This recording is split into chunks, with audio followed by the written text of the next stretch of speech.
According to Crunchbase's latest data around black founders, $643 million has poured into US black-founded startups since the beginning of the year, an amount not seen since 2022, when black founders raised $653 million in funding. For context, black founders raised $942 million of all venture dollars last year. That's 0.32% of the $290 billion total per Crunchbase estimates. That means in just a few months, black founders have already raised almost 70% of what was they raised in all of last year. A fresh leak has revealed details about NVIDIA's upcoming N1 series processors for laptops with multiple variants of the company's highly anticipated ARM-based chips just ahead of its official unveiling at Computex 2026. According to Video Cards, the flagship N1X processor uses the same specs as the GB10 superchip found in NVIDIA's DGX Spark AI system. VFS Global, the world's largest visa outsourcing company, has come under scrutiny after an international investigation alleged that visa applicants were routinely pushed into buying paid services that were officially optional. The investigation by Lighthouse Reports and 14 media partners examined how governments have outsourced visa processing to private companies. It focused heavily on VFS Global, which handles visa applications for dozens of countries around the world. Power Minister Awais Leghari on Sunday said that strict action had been taken against a Lahore electric supply company, Lesco, line superintendent, after Defence Minister Khawaja Asif complained of financial corruption. In an X post on Saturday, Asif said he had sought a former official's help for the repair of a transformer in the village of his domestic employee.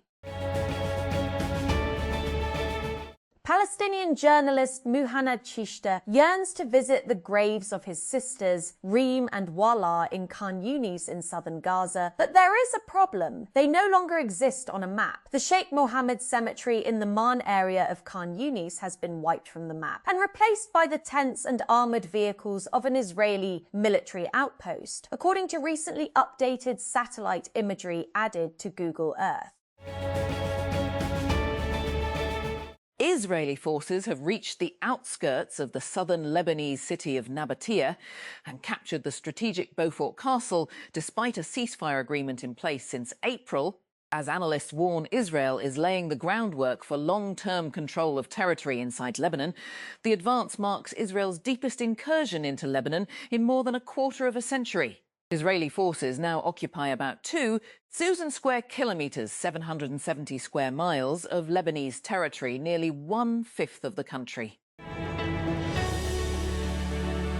The World Health Organization has hailed the recovery of 5 people infected with a rare strain of Ebola for which there is no approved vaccine or treatment amid the latest outbreak of the virus in the Democratic Republic of the Congo, DRC.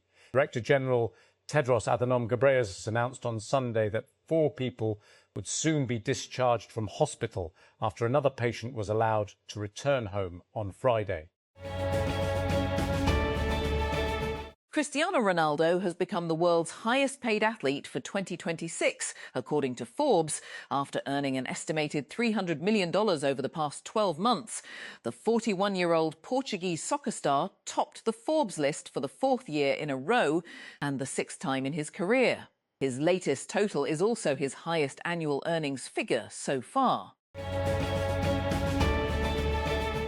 The Pakistan Meteorological Department, PMD, forecast light to moderate rain, along with thunderstorms and dust storms at isolated places in parts of Sindh on June 1. The forecast is expected to bring some relief after several days of intense heat across the province. The district administration of Naran has issued a travel advisory for Babasar Top, warning tourists, passengers and transporters to avoid unnecessary travel due to continuous snowfall and unsafe road conditions. According to the advisory, heavy snowfall at Babasar Top has created difficulties for travellers. The administration said people should check weather conditions before leaving for the area. The federal government has prepared a draft of the new National Sports Policy 2026, aiming to reform the country's sports system after nearly 2 decades. The proposed policy seeks to give autonomy to national sports federations and the Pakistan Olympic Association while making them subject to governance standards, international federation rules and performance-based accountability.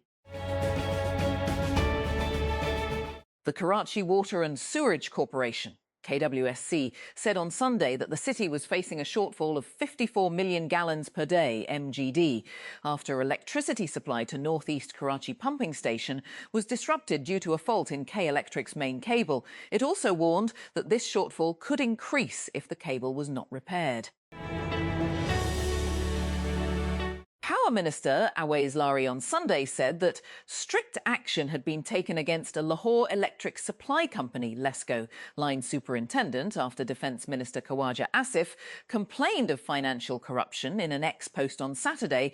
Asif said he had sought a former official's help for the repair of a transformer in the village of his domestic employee.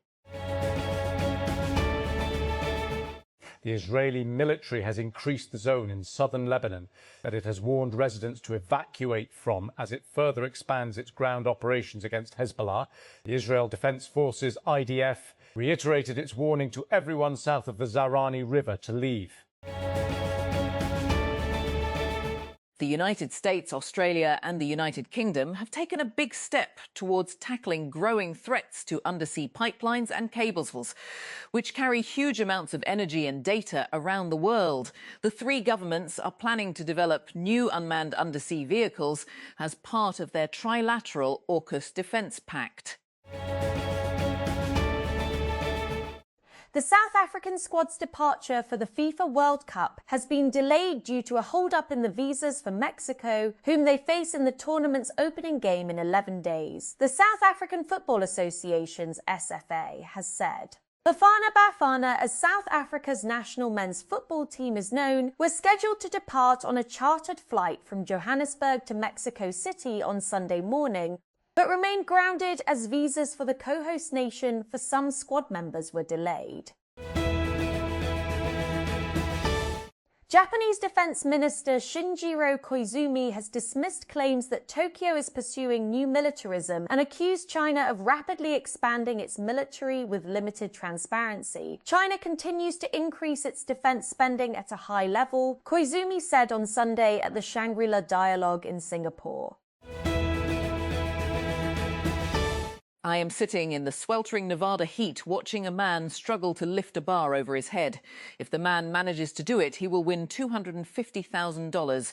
The man is Bodhi Santavi, a two-time Olympic weightlifting contestant from Canada, and he has muscles that look culled from the Marvel Cinematic Universe.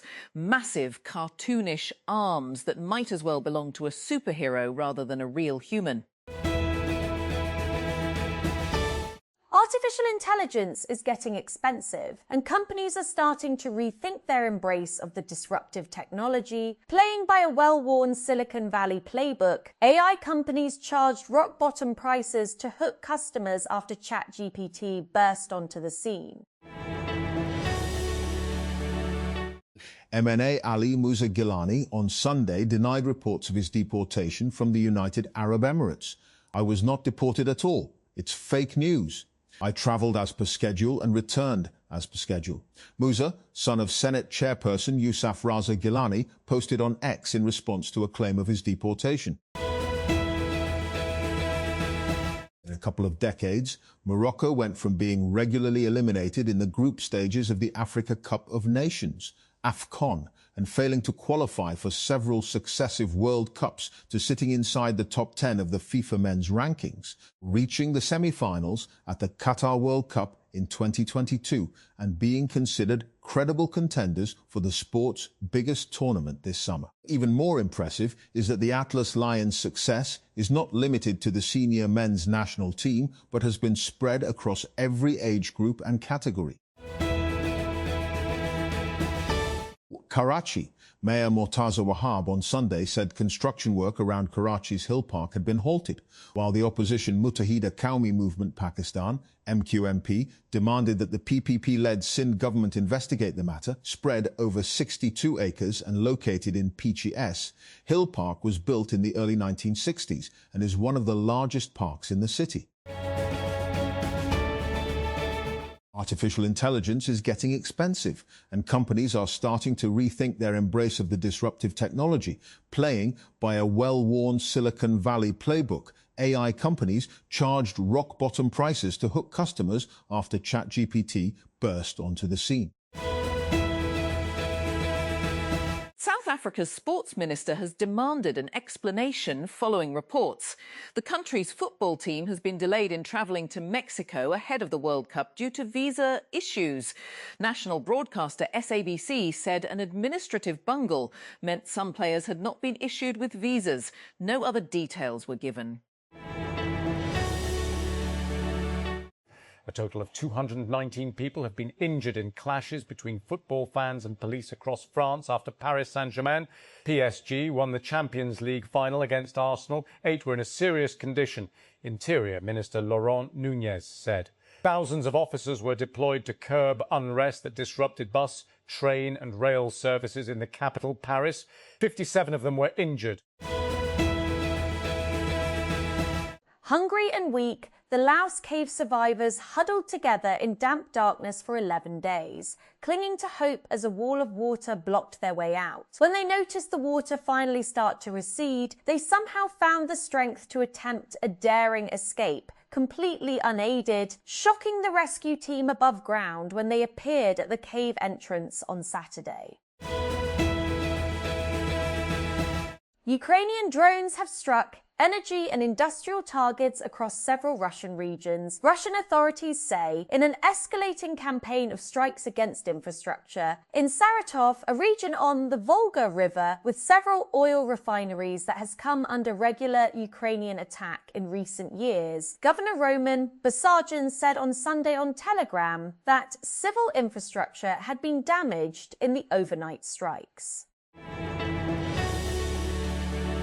Malta's Labour Party, Pehel, has won an unprecedented fourth term in a victory for Prime Minister Robert Abela. A sample of vote counts showed preliminary results gave the election to Pehel, officials at the counting hall in Naxar said on Sunday, as fireworks were set off across the tiny Mediterranean island. Some stories are about growth, others are about survival. French police detained over 400 people involved in violent clashes in Paris and other French cities that erupted Saturday night after Paris Saint-Germain won the Champions League title. 7 officers were injured as football fans set off fires and vandalized shops, Interior Minister Laurent Nunez said, describing the violence as absolutely unacceptable. One small group even tried to storm a Paris police station.